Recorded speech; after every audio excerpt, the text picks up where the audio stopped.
My YouTube channel. Dear friends, आज का हमारा टॉपिक है न्यूटनी या पीडोजेनेसिस, यानी कि न्यूटनी को ही पीडोजेनेसिस के नाम से जाना जाता है। तो फ्रेंड्स, न्यूटनी क्या होती है? कुछ एनिमल्स होते हैं, उनके लार्वा जो होते हैं, उन लार्वा में लार्वल स्टेजेस में ही सेक्सुअल ऑर्गन्स यानी कि गोनैड्स का डेवलपमेंट हो जाता है और वह लार्वल स्टेजेस में ही रिप्रोडक्शन करने लगते हैं, जनन करने लगते हैं। तो इसी प्रोसेस के लिए न्यूटनी या पीडोजेनेसिस के नाम से जाना जाता है। ये क्लास एम्फीबिया के कुछ एनिमल्स हैं, उनकी लाइफ साइकिल में पाए जाने वाले जो लार्वा हैं उनमें ये रिपोर्ट किया गया है। इसके लिए देखा जा सकता है, जैसा कि स्क्रीन पर देख रहे हैं, न्यूटनी या पीडोजेनेसिस किसे कहते हैं उसके लिए स्क्रीन पर आप पढ़ सकते हैं। कुछ एनिमल्स के लार्वा में लार्वल स्टेज में ही रिप्रोडक्टिव ऑर्गन्स का डेवलपमेंट हो जाता है, यानी जो लार्वा होते हैं तो उनमें रिप्रोडक्टिव ऑर्गन्स यानी कि जनन अंग है उनका डेवलपमेंट हो जाता है, और ये विदाउट मेटामॉर्फोसिस के ही, यानी कि इनमें कायांतरण नहीं हो पाता है, सारे अंगों का विकास अच्छे से नहीं हो पाता है, तब ये सेक्सुअली मैच्योर होकर के रिप्रोडक्शन करने लगते हैं और इस प्रोसेस के लिए ही न्यूटनी या पीडोजेनेसिस कहते हैं। यानी कि लार्वा लार्वल स्टेज में ही सेक्सुअल ऑर्गन्स का डेवलपमेंट कर लेता है और इसी स्टेज में वह रिप्रोडक्शन करने लगता है, रिप्रोड्यूस होने लगता है। इसी के लिए न्यूटनी का नाम दिया गया।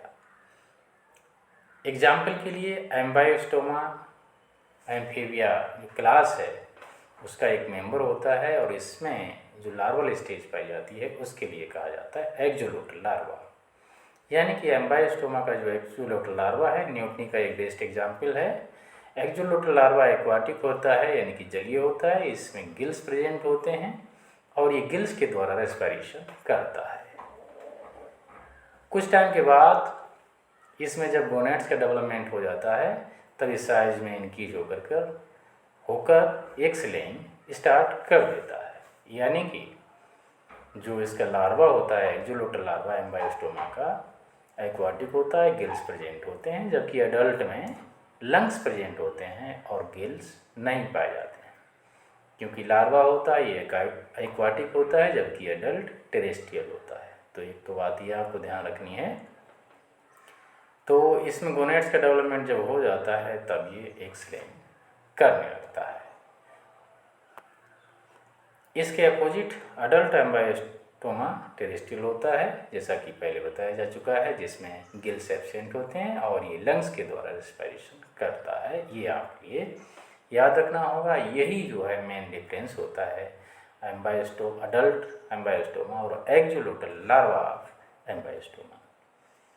अनफेवरेबल कंडीशंस यानी कि वाटर की डेफिशिएंसी में, यानी कि ड्राउट की कंडीशंस में एक्सोलोटल लार्वा में जब लंग्स का डेवलपमेंट हो जाता है तब ये अडल्ट एम्बायोस्टोमा में चेंज हो जाता है।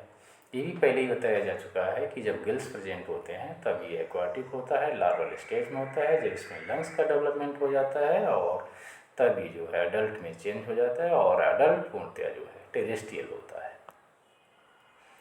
और ये लार्वा का फिगर है, जैसा कि स्क्रीन पर आपके लिए दिख रहा है।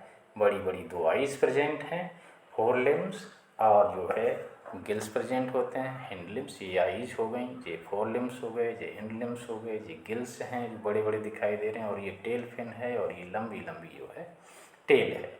गिल्स की अगर पोजीशन देखेंगे तो ये हेड रीजन है, ये ट्रंक रीजन है, और बीच में जो है ये दोनों साइड में गिल्स प्रेजेंट है।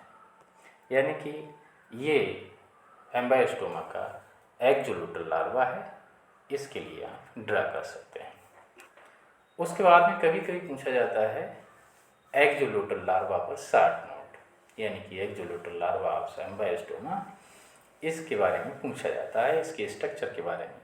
तो जैसा कि स्ट्रक्चर में देख रहे हैं, इसमें आइज प्रेजेंट होती हैं, गिल्स प्रेजेंट होते हैं और 4 लिम्ब, हिंड लिम्ब और टेल, इसकी बॉडी 3 पार्ट्स में डिवाइड है। यानी कि हेड रीजन, ट्रंक रीजन और टेल रीजन। तो वही अगली स्लाइड में आपको देख लीजिएगा। इसकी बॉडी एडल्ट एम्बायोस्टोमा यानी कि सैलामंडर जो होता है उसके जैसी होती है, जो हेड, ट्रंक एंड टेल यानी कि सिर, धड़ और पूंछ में डिवाइड होती है। इसके हेड एंड ट्रंक रीजन के मिडिल में यानी कि मध्य में 3 पेयर्स गिल्स प्रेजेंट होते हैं। तो ये आपका हेड रीजन हो गया, ये ट्रंक रीजन, और ये मिडिल में गिल्स प्रेजेंट हैं, यही यहाँ पर लिखा है। इसकी tail large and radar like होती है, तो इसकी टेल लंबी होती है जिसमें एक टेल फिन भी प्रेजेंट होता है। बात करें अगर डिस्ट्रीब्यूशन की, तो विशेष रूप से जो एम्बायोस्टोमा का एक्सोलोटर लार्वा है वो अमेरिका और मैक्सिको कंट्रीज़ की रिवर्स के रनिंग वाटर में यानी कि धीरे धीरे जहाँ पर पानी का बहाव होता है वहाँ पर स्विमिंग करता हुआ पाया जाता है। तो यानी कि जो नेटिव कंट्रीज है या नेटिव प्लेस है वो अमेरिका और मैक्सिको है। इंडिया में ये सामान्य तौर पर नहीं पाया जाता है। तो डियर स्टूडेंट्स, जो है आज के इस टॉपिक के लिए यानी कि न्यूटनी और पीडोजेनेसिस के लिए अच्छे से तैयार करेंगे, क्योंकि एग्ज़ाम के लिए बहुत ही इम्पॉर्टेंट है। आज के वीडियो में इतना ही। चैनल पे नए हैं तो सब्सक्राइब करें। अगर वीडियो अगर आप लिए अच्छा लगे तो लाइक कीजिए, दोस्तों में शेयर कीजिए। Thank you so much.